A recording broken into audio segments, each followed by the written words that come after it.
என் அன்பு செல்ல பிள்ளைகளை, அனைவரும் நலமாயிருக்கிறீர்களா? நான் உங்களை கவனித்து கொண்டே இருப்பேன். இந்த வீடியோவுக்கு நீங்கள் ஃபாலோ பண்ணிகிட்ருக்கீங்க, சப்ஸ்கிரைபர் பண்ணுங்கள்.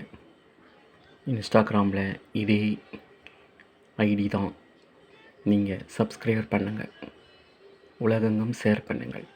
நீங்கள் நினைத்த காரியம் நிறைவேறும். நாம் இன்று புனித வெள்ளிகளை நாம் கடைபிடிக்க இருக்கின்றோம். அதாவது நமது வாழ்வில் புனிதமாக மாறும், நாம் நினைத்த காரியங்கள் நிறைவேறும். நம்பி வந்தவரை கைவிடாத தாய், கற்பிணி தாய், குழந்தை பேரும் அருளும் தாய், கேட்ட வரம் தரும் பரலோக தாய், மோட்சராக்கினி. நாம் செய்த குற்றங்கள் குறைகளை எல்லாம் மன்னித்து இறைவனிடம் பரிந்து பேசி நம்மை பரலோக ராஜ்யத்தில் சேர்ப்பார்கள். வீடியோவுக்கு லைக் பண்ணுங்கள், ஷேர் பண்ணுங்கள், சப்போர்ட் பண்ணுங்கள்.